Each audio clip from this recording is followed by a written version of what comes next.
ചേട്ടാ നമസ്കാരം. ആദ്യം തന്നെ പറയാനുള്ളത്, നമ്മൾ ഇന്നലെ തിരുപ്പതിയെ കുറിച്ച് ചർച്ച ചെയ്തിട്ടുണ്ടായിരുന്നു. അപ്പൊ അത് വളരെ വലിയ രീതിയിൽ ആ വീഡിയോ റീച്ചായി എന്നുള്ളതാണ് ആദ്യം പറയാനുള്ളത്. റീച്ചായി എന്നുള്ളത് മാത്രമല്ല, അതിന്റെ താഴെ വരുന്ന കമന്റുകൾ, അതായത് വിശ്വാസ സമൂഹം ഒന്നടങ്കം പറയുന്നത് ബിജുചേട്ടൻ പറഞ്ഞ കാര്യങ്ങളൊക്കെ വളരെ കറക്റ്റ് ആണെന്നാണ് പറയുന്നത്. അതായത് ഈ തിരുപ്പതിയിൽ നിന്ന് ലഭിക്കുന്ന ആ ലഡുവിൽ ബീഫിന്റെ മാലിന്യമുണ്ട് എന്ന് പറയുമ്പോൾ അവർ പറയുന്നത്, ഞങ്ങൾ ഇത്ര വർഷമായിട്ട് വ്രതത്തിലാണ്, അപ്പൊ ഞങ്ങൾ ഇത് ഒരിക്കൽ കഴിച്ചുപോയി, അപ്പൊ ഞങ്ങളുടെ വ്രതം മുടങ്ങിപ്പോയല്ലോ എന്ന് പറയുന്ന മാനസികമായിട്ടുള്ള, തികച്ചും വ്യക്തിപരമായിട്ടുള്ള വിഷമം, എന്ത് ചെയ്യണമെന്നറിയാതെ ഞങ്ങൾ നിൽക്കുകയാണ് എന്നൊക്കെയുള്ള കമന്റുകൾ അതിന്റെ താഴെ വന്നിട്ടുണ്ടായിരുന്നു. അപ്പോൾ അത് കണ്ടപ്പോഴാണ് ഈ വിഷയത്തിന്റെ ഒരു, എന്താ, വിശ്വാസികൾക്കിടയിൽ ഇത് ഉണ്ടാക്കിയിരിക്കുന്ന ഒരു ഷോക്ക് അതിഭീകരമാണെന്ന് ഞാൻ പോലും ചിന്തിച്ചത്. എന്തായാലും അത് അതിലൊരു, എന്താണ്, നമ്മളത് ജനങ്ങളിലേക്ക് ഈ വിഷയം അതിന്റെ ഗൗരവത്തിൽ എത്തിച്ചതിന് ബിജുചേട്ടൻ ആദ്യം തന്നെ ഒരു നന്ദി പറയുകയാണ്. അതിനുശേഷം നമുക്ക് ഇന്നത്തെ വിഷയത്തിലേക്ക് വരാം. നമ്മുടെ ഇന്നത്തെ വിഷയം എന്ന് പറഞ്ഞാൽ സ്വാഭാവികമായിട്ടും ലബനോൻ എരന്ന് മേടിക്കുകയാണ് എന്നുള്ള കാര്യത്തിൽ യാതൊരുവിധ തർക്കവുമില്ല. ലബനോൻ ഇപ്പോൾ അതിഭീകരമായിട്ടുള്ള ആക്രമണം നമ്മൾ ഇസ്രായേലിലേക്ക് നടത്തുമെന്ന് പറഞ്ഞ് 200 റോക്കറ്റുകളാണ് ലബനോൻ ഇസ്രായേലിലേക്ക് അയച്ചിരിക്കുന്നത്. ഈ പേജർ ആക്രമണത്തിന് ശേഷം ലോക രാജ്യങ്ങൾ മുഴുവൻ ഞെട്ടിത്തരിച്ചിരിക്കുന്ന ഒരു സാഹചര്യമാണല്ലോ ഉണ്ടായിരിക്കുന്നത്. അപ്പോൾ ഇറാൻ അടക്കം ഇസ്രായേലിനെതിരെ നേരത്തെ അവർ യുദ്ധം പ്രഖ്യാപിച്ചിട്ടുണ്ടായിരുന്നു. അതിനുശേഷം ആയത്തുള്ള ഖമൈനിയൊക്കെ ഇസ്രായേലുമായിട്ട് യുദ്ധം വേണ്ട എന്നുള്ള രീതിയിലോട്ട് കാര്യങ്ങൾ എത്തി. പക്ഷെ അവരിപ്പോ ന്യൂക്ലിയർ ബോംബ് വികസിപ്പിച്ചുകൊണ്ടിരിക്കുകയാണെന്ന് പറയുന്നു. പോരാത്തതിന് ഭീഷട്ടം കണ്ടിട്ടുണ്ടാവുമല്ലോ, അവരുടെ ഒരു പരേഡൊക്കെ ഉണ്ടായിരുന്നു. അവരുടെ കയ്യിലുള്ള ആയുധങ്ങൾ പ്രദർശിപ്പിക്കുന്ന ഒരു പരേഡ് കാര്യങ്ങളൊക്കെ ഉണ്ടായിരുന്നു. അപ്പോ അതൊക്കെ ഒരു യുദ്ധത്തിലേക്കാണ് വിരൽ ചൂണ്ടുന്നത് എന്നുള്ള കാര്യത്തിൽ തർക്കമില്ല. എന്തായാലും ഹിസ്ബുള്ള ഇപ്പോ ഒരു പടി കൂട്ടി എറിഞ്ഞിട്ട് 200 മിസൈലുകൾ ഇസ്രായേലിലേക്ക് അയച്ചിരിക്കുകയാണ്. ഈ 200 മിസൈലുകൾ ഇസ്രായേലിലേക്ക് അയച്ചപ്പോൾ എനിക്ക് ഓർമ്മ വരുന്നത്, ഹമാസ് 1500 മിസൈൽ കഴിഞ്ഞ ഒക്ടോബറിൽ അങ്ങോട്ടേക്ക് അയച്ചതിന്റെ പരിണിത ഫലമാണ് ഇന്ന് ഹിസ്ബുള്ള അടക്കം അനുഭവിക്കുന്ന ഒരു കാര്യം എന്നാണ്. പക്ഷെ ഇസ്രായേൽ അതിനെ ഗംഭീരമായിട്ട് തടുക്കുകയും അതിനുശേഷം ഹിസ്ബുള്ള ഞെട്ടിപ്പോയി. ശേഷം ഒരു തീ മഴയായിരുന്നു അവരുടെ രാജ്യത്തേക്ക് വന്നത് എന്നുള്ള കാര്യത്തിൽ തർക്കമില്ല. ഹിസ്ബുള്ള 200 മിസൈൽ അയച്ചപ്പോ തിരിച്ച് 400 മിസൈലുകളാണ് ഇസ്രായേൽ അയച്ചിരിക്കുന്നത് എന്ന റിപ്പോർട്ടുകളാണ് ഇപ്പൊ പുറത്തു വന്നത്. അപ്പൊ കഴിഞ്ഞ ദിവസം ബിജുചേട്ടന് അറിയാവുന്നത് പോലെ ഈ വാക്കി ടോക്കി സ്ഫോടന പരമ്പരകൾക്കെല്ലാം പിന്നാലെ ബെയ്റൂട്ടിലെ ദഹിയയിൽ ഇസ്രായേൽ മിസൈൽ ആക്രമണം നടത്തിയിരുന്നു. ആ ആക്രമണത്തിൽ ഹിസ്ബുള്ളയുടെ മുതിർന്ന നേതാവായിട്ടുള്ള ഇബ്രാഹിം അഖ്വീൽ എന്ന് പറയുന്ന ഒരു നേതാവ് കൊല്ലപ്പെട്ടിരുന്നു. ഉന്നത സൈനിക വിഭാഗമായ റദ്വാൻ ഫോഴ്സിലെ ആക്ടിംഗ് കമാൻഡറാണ് അഖ്വീൽ എന്നറിയാം. ഇപ്പൊ അമേരിക്ക 70 ലക്ഷം ഡോളർ തലയ്ക്ക് വിലയിട്ടിരിക്കുന്ന ഒരു ഭീകരനാണ് എന്ന് നമുക്ക് എല്ലാവർക്കും അറിയാം. അപ്പൊ സൈനിക കൗൺസിൽ യോഗം നടക്കുന്നതിനിടയിലാണ് ആ മെസ്സേജിലേക്ക് അയച്ചതെന്ന് അറിയാം. പോരാത്തതിന് ഈ അഖ്വീലിനൊപ്പം തന്നെ ഫോഴ്സിലെ 2 അംഗങ്ങളും കൊല്ലപ്പെട്ടു എന്ന് പറയുന്നു. പക്ഷെ ഹിസ്ബുള്ള ഇക്കാര്യങ്ങളൊന്നും തന്നെ സ്ഥിരീകരിച്ചിട്ടില്ല. പക്ഷേ കഴിഞ്ഞ ദിവസം ഇസ്രായേൽ നടത്തിയ ഈ ആക്രമണത്തിൽ 37 പേരാണ് അവിടെ മരണപ്പെട്ടത് എന്ന റിപ്പോർട്ടുകളാണ് പുറത്തു വരുന്നത്. ആ 37 പേർ മരണപ്പെട്ടതിന് പിന്നാലെ വലിയ രീതിയിൽ ഞങ്ങൾ ഇനിയും ആക്രമണം, തിരിച്ചടി നടത്തും എന്ന് പറഞ്ഞിരിക്കുകയാണ് ഇപ്പൊ ഹിസ്ബുള്ള ഭീകരർ. ഈ 37 പേരിൽ സ്ത്രീകൾ ഉൾപ്പെടുന്നുണ്ട്, കുട്ടികൾ ഉൾപ്പെടുന്നുണ്ട്, അങ്ങനെ പല ആൾക്കാരും ഉൾപ്പെടുന്നുണ്ട്. പക്ഷെ റിപ്പോർട്ടുകൾ പ്രകാരം ഈ സ്ത്രീകളും കുട്ടികളും അടക്കം ഹിസ്ബുള്ള ഭീകരർ മുന്നിൽ നിർത്തിയ അവരുടെ ഉപകരണങ്ങളാണ് എന്നാണ് പല ആൾക്കാരും പറയുന്നത്. നമുക്കറിയാം, അങ്ങനെ ഉപകരണങ്ങൾ അവർ ഫ്രണ്ടിൽ നിർത്താറുണ്ടല്ലോ. 7 സ്ത്രീകളും 3 കുട്ടികളും ഉൾപ്പെടെ 37 പേർ അവിടെ മരിച്ചു എന്നാണ് ലബനൻ ആരോഗ്യമന്ത്രി കഴിഞ്ഞ ദിവസം പറഞ്ഞത്. അപ്പൊ ഇസ്രായേലും തീവ്രവാദ ഗ്രൂപ്പായിട്ടുള്ള ഹിസ്ബുള്ളയും തമ്മിലുള്ള സമരം സമരമല്ല, ഒരു ആക്രമണം, ഒരു പരസ്പരം ആക്രമിക്കുന്നത് വേറൊരു തലത്തിലേക്ക് ഉയർന്നിരിക്കുന്നു എന്നാണ് നമുക്ക് മനസ്സിലാക്കാനായിട്ട് സാധിക്കുന്നത്. പാലസ്തീന്റെ കാര്യം ഏകദേശം ഒരു തീരുമാനമായി കഴിഞ്ഞു. ആ ഘട്ടത്തിലാണ് ഇപ്പൊ ഹിസ്ബുള്ളയും ഇസ്രായേലും തമ്മിൽ തുറന്ന യുദ്ധത്തിലേക്ക് കാര്യങ്ങൾ പോകുന്നത്. അപ്പോ എനിക്ക് ബിജുചേട്ടനോട് ചോദിക്കാനുള്ളത്, ഈ ഇറാൻ ആണല്ലോ ഹിസ്ബുള്ളയെ ഫണ്ട് ചെയ്യുന്നതും ഹിസ്ബുള്ളയെ ഇളക്കി വിടുന്നതും. ഇറാൻ ഇപ്പൊ പറഞ്ഞിരിക്കുന്നത് എന്തായിരുന്നാലും ഒരു ആക്രമണം ഇറാന്റെ ഭാഗത്തു നിന്നും ഉണ്ടാവുമെന്നായിരുന്നു ബിജുചേട്ടൻ നേരത്തെ പറഞ്ഞത് എനിക്ക് ഓർമ്മയുണ്ട്. അതായത് ഇറാനിലെ ടെഹ്റാനിൽ കയറി ഇസ്മായിൽ ഹനിയെ വധിച്ചപ്പോൾ ഇറാൻ ഒരു നാണക്കേടുണ്ടായി. അതിന്റെ ഭാഗമായിട്ട് ഇറാൻ ഒന്ന് തിരിച്ചടിച്ചേക്കുമെന്ന് പറഞ്ഞു. പക്ഷെ ഇറാൻ തിരിച്ചടിക്കുകയോ കാര്യങ്ങളോ ഒന്നും ചെയ്തില്ല. പക്ഷെ ഇറാൻ തിരിച്ചടിച്ചില്ലെങ്കിലും തിരിച്ചടിച്ചാലും ഇസ്രയേല് ഫെറോഷ്യസ് ആയിട്ട് ആക്രമണം നടത്തിക്കൊണ്ടിരിക്കുകയാണ്, ഹിസ്ബുള്ളയെ തകർത്ത് തരിപ്പണമാക്കിക്കൊണ്ടിരിക്കുകയാണ്. ഇനി ഈ ഇസ്രായേല് എത്ര എത്ര ഐ മീൻ എത്ര ആക്രമണം നടത്തണം, അല്ലെങ്കിൽ എത്രത്തോളം മുന്നോട്ട് പോയാൽ ഈ ഹിസ്ബുള്ള എന്ന് പറയുന്ന ഈ ഭീകര സംഘടനയുടെ വേര് മുഴുവനായിട്ട് പിഴുതെടുക്കാൻ ഇസ്രായേലിന് സാധിക്കും? നമ്മുടെ ഈ പല മാധ്യമങ്ങളും റിപ്പോർട്ട് ചെയ്യുന്നതിന്റെ രീതിയുണ്ട്. ആദ്യം ഹിസ്ബുള്ളയും ഹമാസും ഇസ്രായേലിനെ ആക്രമിച്ചപ്പോൾ അത് വലിയ സംഭവമായിട്ടും, പിന്നീട് തിരിച്ചടി കിട്ടിയപ്പോൾ അത് ഇരവാദമായിട്ടും, ഇപ്പോൾ പുതിയ തിയറി ഉം, എന്താന്ന് വെച്ച് കഴിഞ്ഞാല് ഈ ബെഞ്ചമിൻ നെതന്യാഹു മനഃപൂർവ്വം യുദ്ധം നീട്ടിക്കൊണ്ടുപോവുകയാണ്. കാരണം ഈ യുദ്ധം അവസാനിച്ച് കഴിഞ്ഞാൽ ബെഞ്ചമിൻ നെതന്യാഹുവിന്റെ രാഷ്ട്രീയ ഭാവി തീരും. ഇത് മുൻകൂട്ടി കണ്ടുകൊണ്ടാണ് ഇപ്പോൾ ഈ യുദ്ധം മുൻപോട്ട് നീക്കുന്നതെന്നാണ് അവർ പറയുന്നത്. പക്ഷെ അതല്ല അതിന്റെ ഉം, യാഥാർത്ഥ്യം. കാരണം ഈ പൊതുവെ ഇസ്രായേലിന്റെ ഈ വടക്കൻ മേഖല ശാന്തമായ ഒരു മേഖലയായിട്ടാണ് വരുന്നത്. പക്ഷെ ഉം, നമ്മുടെ ഇസ്രായേലിന് പ്രധാനപ്പെട്ട തലവേദനയായി മാറുന്ന പ്രദേശങ്ങൾ അവരുടെ അതിർത്തി പ്രദേശങ്ങൾ തന്നെയാണ്. ഇപ്പം ഗസയാണ്, വെസ്റ്റ് ബാങ്കും ഗസയും അടക്കം അവർക്ക് വളരെ കാലമായിട്ട് തലവേദനയായി നിൽക്കുന്ന ഭാഗം. ഇപ്പൊ അവിടെ അവര് ഒരു വലിയ മുന്നേറ്റം നടത്തി ഏതാണ്ട് 90% അവരുടെ സൈന്യത്തിന്റെ അണ്ടറിലേക്ക് അത് എത്തിച്ചു കഴിഞ്ഞു.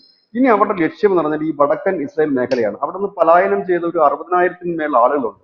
ഇവരെ വീണ്ടും അവിടെ കൊണ്ട് സെറ്റിൽ ചെയ്യിച്ചിട്ട് മുമ്പോട്ട് പോകാനേ പറ്റൂ. അത് മാത്രമല്ല, പൊതുവെ ശാന്തമായി മുൻപോട്ട് പോയിരുന്ന ഒരു ഇടമാണ് ഈ വടക്കൻ ഇസ്രായേൽ. അവിടേക്കാണ് ഹിസ്ബുള്ള ഉം, നിരന്തരമായിട്ട് റോക്കറ്റുകളും മറ്റും വിക്ഷേപിച്ചത്. അതിന് തിരിച്ചടിയായിട്ട് ഇസ്രായേൽ ചെയ്യുന്ന പണി തെക്കൻ ലെബനനിലാണ് അവർ ഏറ്റവും കൂടുതൽ കോൺസെൻട്രേറ്റ് ചെയ്തിട്ട് തിരിച്ചടി കൊടുക്കുന്നത്. കാരണം തെക്കൻ ലെബനനിലാണ് ഈ ഉം, ഹിസ്ബുള്ളയുടെ ഏറ്റവും കൂടുതൽ റോക്കറ്റ് ലോഞ്ചറുകളും പാടുകളും ഉള്ളത്.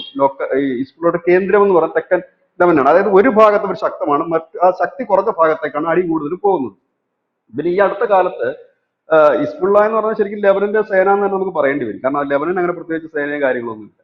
അപ്പം ഈ ഇപ്പോഴവർ കൂടുതൽ ലക്ഷ്യം വെക്കുന്നത് കൂടുതലും ഇസ്രായേലിന്റെ സൈനിക കേന്ദ്രത്തിന് നേരെയാണ്. ഇപ്പൊ ഉം, ഇന്ന് ഉം, പുലർച്ചെ അവർ നടത്തിയ ഒരു റോക്കറ്റ് ആക്രമണം അത് ഇസ്രായേലിന്റെ ഒരു വ്യോമത്താവളത്തിന് നേരെയായിരുന്നു. അപ്പൊ അങ്ങനെയുള്ള ഉം, കൃത്യമായിട്ടൊരു ആക്രമണം അവർ നടത്തുന്നത്. ഈ ഒരു സാഹചര്യത്തിലാണ് അവരത് ചെയ്യുന്നത്. അതായത് ഈ പേജർ, എനിക്ക് തോന്നുന്നു കുറച്ചുകൂടെ ഈ സംഘർഷം മൂർച്ഛിച്ചതിന് ശേഷം നടത്താനിരുന്ന പേജർ സ്ഫോടനമാണ് അവർ നേരത്തെ നടത്തിയെന്ന് എനിക്ക് തോന്നുന്നത്. കാരണം ഈ പേജർ സ്ഫോടനവും വാക്കി ടോക്കി സ്ഫോടനത്തിനും ശേഷം പിന്നെ അവര് സമയം കൊടുത്താൽ ശരിയാകത്തില്ല. കാരണം ഈ അവരുടെ കമ്മ്യൂണിക്കേഷൻ തകർന്നു. ഈ കമ്മ്യൂണിക്കേഷൻ തകർന്ന ഉം. സമയത്ത് തന്നെ അടിച്ചാലേ കൃത്യമായിട്ട് കിട്ടൂ.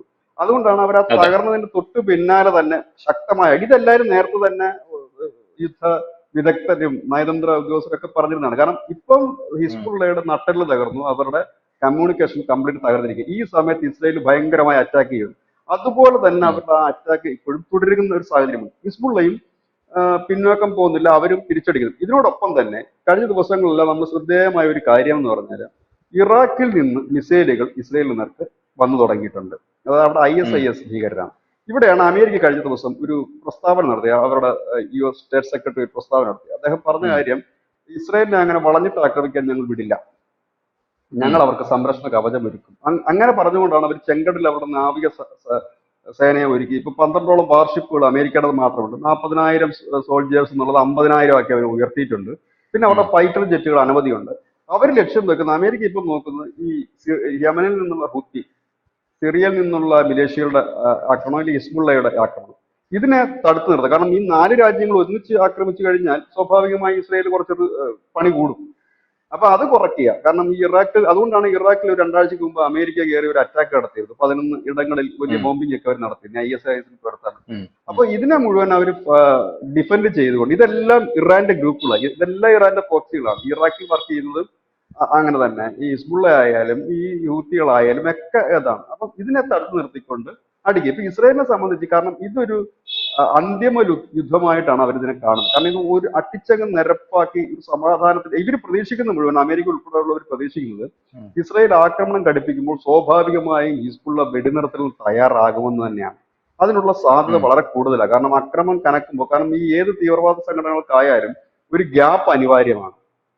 കാരണം ഒരു ഗ്യാപ്പ് ഉണ്ടെങ്കിൽ മാത്രമേ ഇവർക്ക് റെസ്റ്റ് എടുക്കാനും വീണ്ടും കുറെ നാൾ കഴിയുമ്പോൾ ആയുധങ്ങളൊക്കെ സംഘടിപ്പിച്ച് അതെ. വീണ്ടും വരാൻ കഴിയും. അപ്പൊ സ്വാഭാവികമായി ഈ ഒരു ആക്രമണം ഘടിപ്പിക്കുമ്പോഴത്തേക്കും ഹിസ്ബുള്ള ഒരു വെടിനിർത്തലിന് തയ്യാറാകും എന്നുള്ളത് തന്നെയാണ്. അങ്ങനെയെങ്കിൽ ഉം, ഈ വടക്കൻ മേഖലയിലുള്ള ജനങ്ങളെ അവിടെ അവർക്ക് പുനരധിവസിപ്പിക്കാൻ കഴിയും. പക്ഷെ അവരുടെ നേതാവ്, ഹിസ്ബുള്ളയുടെ ഉം. നേതാവ് നസറുള്ള പറയുന്നത് തങ്ങൾ ഉം. അവരെ പുനരധിവസിപ്പിക്കാൻ സമ്മതിക്കത്തില്ല എന്നാണ് പറയുന്നത്. അത് ഒരുപക്ഷെ ഓ, എനിക്ക് അത് ശരി. തോന്നുന്നത് അദ്ദേഹം സീരിയസ് ആയിട്ട് പറഞ്ഞതാണോ എന്ന് എനിക്കറിയത്തില്ല. ഒരുപക്ഷെ വികാരത്തള്ളിച്ച് ഉം, പറയാനും മതി. കാരണം അവരുടെ ഈ കമാൻഡർ ഉൾപ്പെടെയുള്ളവർ ഉം, കൊല്ലപ്പെടുകയും പേജർ ആക്രമണത്തിന് തൊട്ട് പിന്നാലെ അദ്ദേഹം നടത്തിയ ഒരു ഉം, പ്രസ്താവനയിലാണ് അത് പറഞ്ഞത്. ഒരുപക്ഷെ ഈ ഉം, എന്താണ് പറയുന്നത്, ആ ഒരു സംഭവം ആ ഒരു സമയത്തുള്ള വികാരത്തിൽ അദ്ദേഹം പറഞ്ഞതായിരിക്കാം, ഞങ്ങൾ ഒരിക്കലും അത് അനുവദിക്കത്തില്ല എന്നൊക്കെ. പക്ഷെ ഇത് എനിക്ക് തോന്നുന്നു ഹിസ്ബുള്ളക്ക് ഇനി അധികം നാൾ പിടിച്ചു നിൽക്കാൻ കഴിയില്ല. ഇവിടെ എനിക്ക് രസകരമായി തോന്നുന്ന ഒരു വാർത്ത, കുറെ നാൾ മുമ്പ് ലക്ഷക്കണക്കിന് മിസൈലുകളും റോക്കറ്റുകളുടെയും ഒക്കെ ഒരു ശേഖരം തന്നെ ഹിസ്ബുള്ളക്ക് ഉണ്ടായെന്ന് പറഞ്ഞ വലിയ വാർത്തകൾ വന്നിരുന്നു, അതിന്റെ വീഡിയോകളൊക്കെ ഉം, വന്നിരുന്നു. ഉം. ഇപ്പൊ അതൊന്നും കാണാൻ പോലും ഇല്ല എന്നുള്ളതാണ്. ഇന്നലെ മാത്രം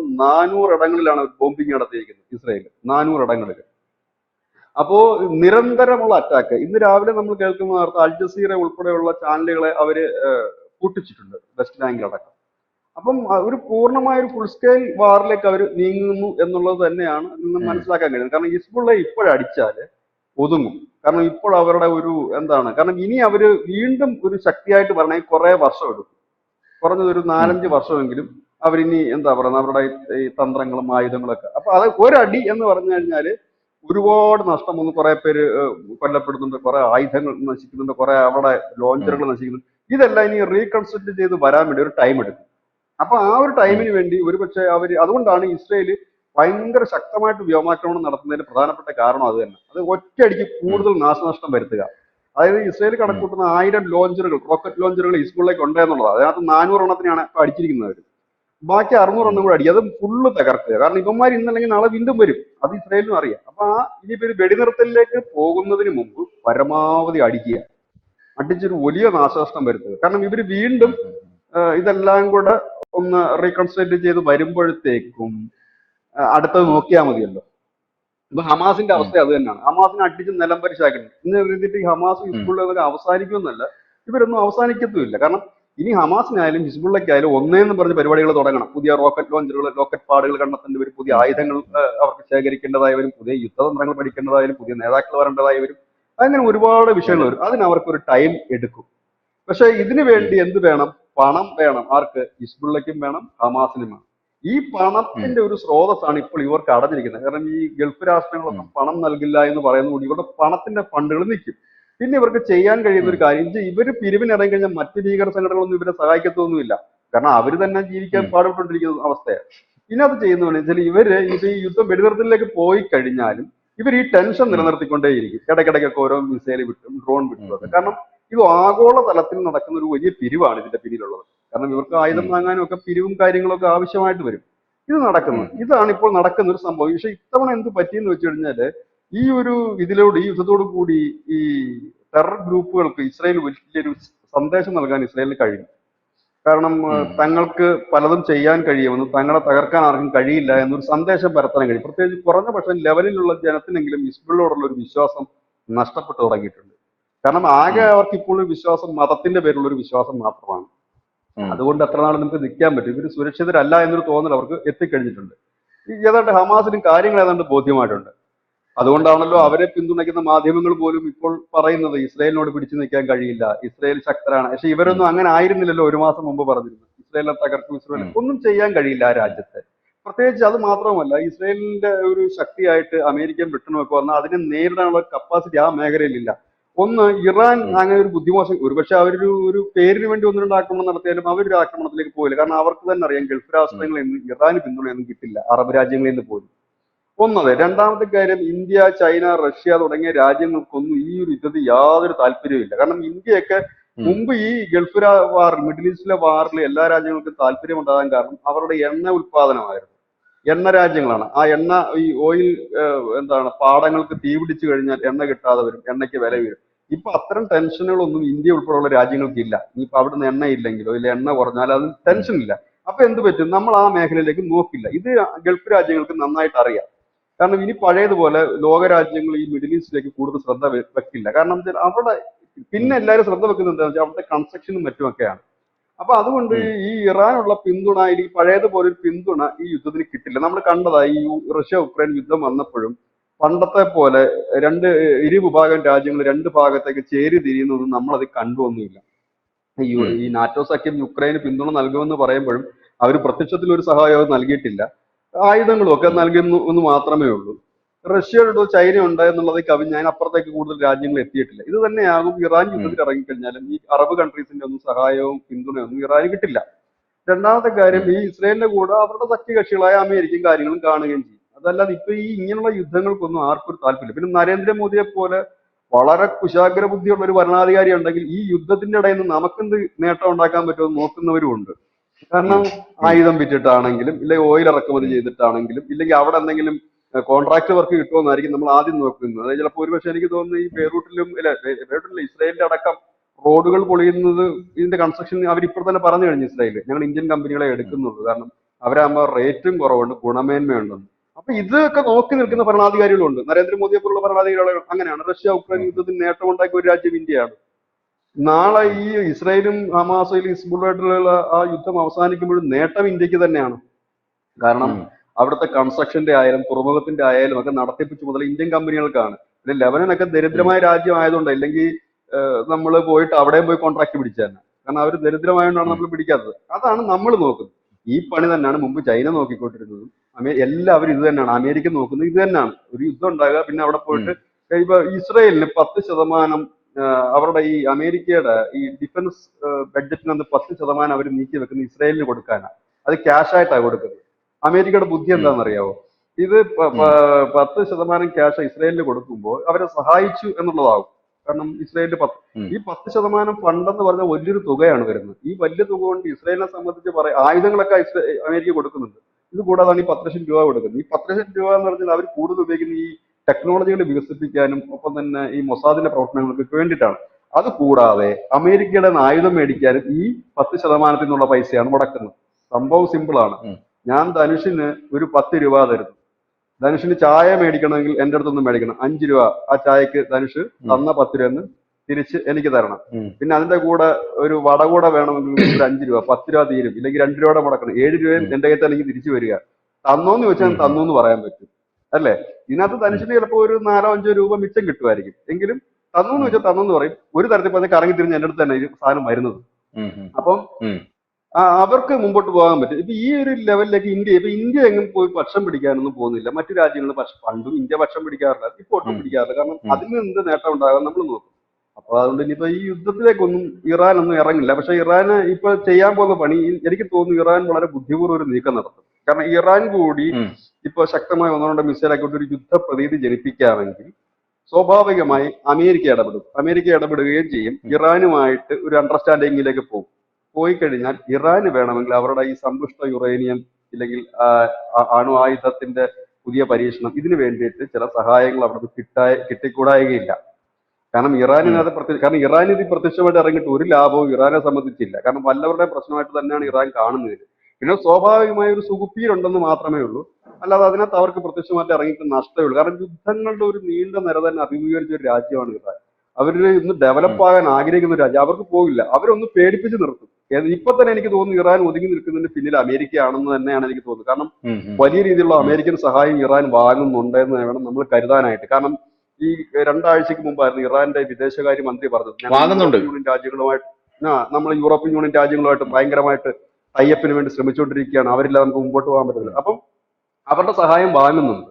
അപ്പൊ അതുകൊണ്ട് ഇറാൻ ഒരിക്കലും ഒരു ഫുൾ സ്കെയിൽ വാറിലേക്ക് പോയിട്ട് ചെറിയ ഇതിൽ പോകില്ല. ചിലപ്പോൾ ഒരു പേരിന് വേണ്ടിയിട്ട് ഒന്നോ രണ്ടോ മിസൈലൊക്കെ വിടുമായിരിക്കും. അത് ചിലപ്പോൾ ഇസ്രയേലൊക്കെ അറിഞ്ഞുകൊണ്ട് ഉം. വിടുന്ന ഒരു സംവിധാനം തന്നെ ആകാനാണ് സാധ്യത ഇതിനകത്ത്.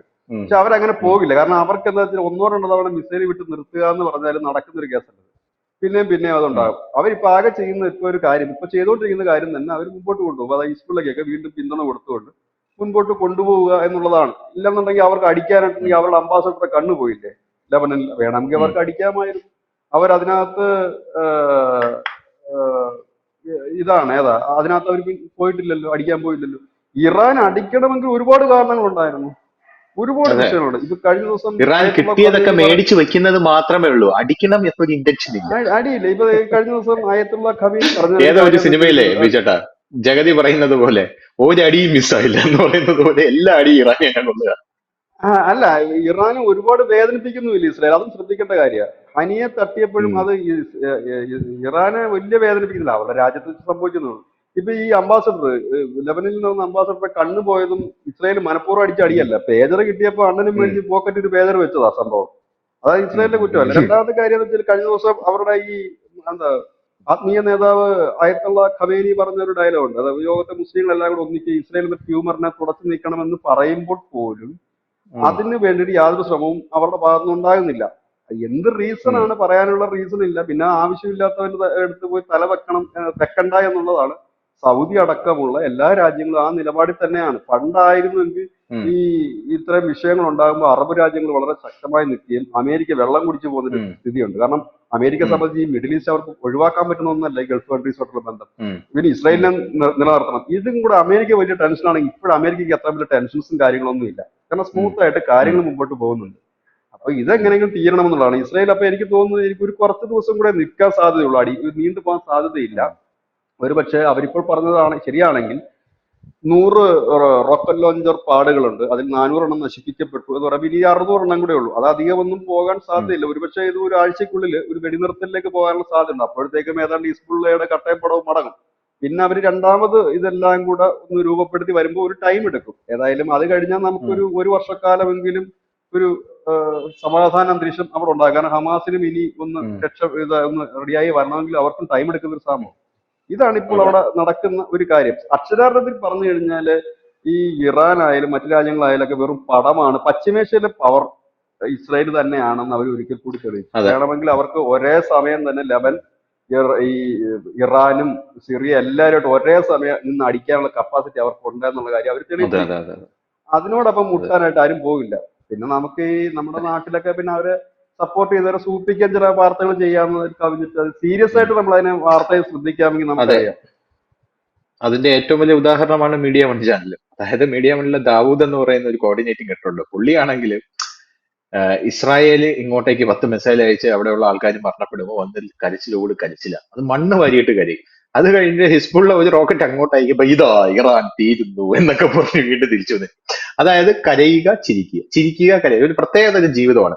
ഈ പുരാണത്തിൽ ഒരു കഥാപാത്രം ഉണ്ടല്ലോ, നമ്മുടെ രാമന്റെ അച്ഛൻ, ഭഗവാൻ ശ്രീരാമന്റെ പിതാവ് ദശരഥൻ. അതായത് 10 സൈഡിലേക്കും രഥം തിരിച്ചടിക്കാൻ കൽപ്പുള്ളത് കൊണ്ടാണ് അയാൾക്ക് ദശരഥൻ എന്ന് പേര് വന്നത് എന്ന് ഞാൻ കേട്ടിട്ടുണ്ട്. അപ്പൊ സമാനമായിട്ടുള്ള ഒരു ശക്തിയാണ് ഇസ്രായേൽ എന്ന് എനിക്ക് തോന്നുന്നത്. അതായത് ചുറ്റും ശത്രുക്കളാണ്. ഈ ചുറ്റും ശത്രുക്കളുള്ള ഇസ്രായേലിന് ഏത് സൈഡിലോട്ട് വേണമെങ്കിലും ബിജുചേട്ടൻ പറഞ്ഞതുപോലെ ഒരേ സമയം ആക്രമിക്കാനായിട്ട് സാധിക്കും എന്നുള്ളതാണ്. സിറിയ, ലബനൻ, തുർക്കി, ഇറാൻ, താഴെ ഫലസ്തീൻ, അങ്ങനെയുള്ള സകല രാജ്യങ്ങളിലേക്കും ഒരേ സമയത്തേക്ക് ഇസ്രായേലിന് അടിച്ചു നിൽക്കാൻ കഴിയുക എന്നുള്ളത് ചെറിയൊരു കാര്യമല്ല എന്നാണ് നമ്മൾ മനസ്സിലാക്കുന്നത്. ഇനി എന്തൊക്കെയാണ് ഇസ്രായേലിന്റെ പ്ലാനുകൾ എന്ന് നമുക്ക് സ്വപ്നത്തിൽ പോലും കാണാനായിട്ട് സാധിക്കില്ല. കാരണം മൊസാദ് എന്തൊക്കെയാണ് പ്ലാൻ ചെയ്തിരിക്കുന്നത് നമുക്ക് അറിയാനായിട്ട് സാധിക്കില്ല. ഇസ്രായേൽ സൈനികരുടെ ദേഹത്ത് നിന്ന് ഒരു തുള്ളി ചോര പൊടിയാതെയുള്ള പ്ലാനുകളായിരിക്കും അവർ ഉണ്ടാക്കിയെടുക്കുന്നത്. കാരണം നമുക്കറിയാം ഈ പേജർ ആക്രമണം തന്നെ 15 വർഷം കഴിഞ്ഞ ദിവസം ABC ന്യൂസ് സ്റ്റാർ പുറത്തുവിട്ട വാർത്ത അനുസരിച്ച് 15 വർഷം മൊസാദ് അവർക്കിടയിൽ കയറി, അവർക്കിടയിൽ ചാരന്മാരെ ഉണ്ടാക്കി, അവരുടെ വിവരങ്ങൾ ചോർത്തി കൃത്യമായിട്ട് ഓപ്പറേറ്റ് ചെയ്തൊരു സംഭവമാണെന്നാണ് മനസ്സിലാക്കുന്നത്. അത് അമേരിക്കൻ ഇന്റലിജൻസ് റിപ്പോർട്ട് ആണ് അത് പുറത്തുവിട്ടത്. അമേരിക്കൻ ഇന്റലിജൻസ് ബ്യൂറോ ആണ് റിപ്പോർട്ട് പുറത്തുവിട്ടിരിക്കുന്നത്. എന്തായാലും അങ്ങനെയുള്ള ഒരു സാഹചര്യത്തിൽ എന്തൊക്കെയാണ് ഇനി ഇസ്രായേൽ അവരുടെ ആവനാഴിയിൽ കരുതി വെച്ചിരിക്കുന്നത് എന്നുള്ളത് നമുക്ക് കണ്ടു തന്നെ അറിയണം. ഒരിക്കലും ഇസ്രായേലിന് ഒരു കുഴപ്പവും പറ്റാൻ പോകുന്നില്ല എന്നുള്ളത് നമുക്ക് എല്ലാവർക്കും അറിയാവുന്ന ഒരു കാര്യം തന്നെയാണ്. കാരണം ഇപ്പുറത്ത് നിൽക്കുന്ന ആൾക്കാർ അവരെല്ലാവരും കൂടെ ഒരുമിച്ച് ചേർന്ന് കഴിഞ്ഞാലും ഇസ്രായേലിന്റെ ശക്തിയോടെ അടുക്കാൻ സാധിക്കില്ല എന്നുള്ളത് പച്ചയായിട്ടുള്ള ഒരു വസ്തുതയാണ്. അപ്പൊ വരും ദിവസങ്ങളിൽ എത്ര ഹിസ്ബുള്ള ഭീകരർ ഈ പടമാകും, ഇറാൻ ഏത് രീതിയിൽ ഈ കാര്യങ്ങളൊക്കെ ഡീൽ ചെയ്യും, ഹമാസിന്റെ ഇപ്പോഴത്തെ തലവനായിട്ടുള്ള യഹിയ സിൻഹാർ ബങ്കറിൽ നിന്ന് പുറത്തിറങ്ങി വരുമോ എന്നൊക്കെയുള്ളത് നമുക്ക് കണ്ടു തന്നെ അറിയാം. Thank you Biju, thank you so much. കൂടുതൽ വാർത്തകളും വിശേഷങ്ങളും നിങ്ങളിലേക്ക് എത്താൻ ABC മലയാളം സബ്സ്ക്രൈബ് ചെയ്യുക, ബെൽബട്ടനും അമർത്തുക.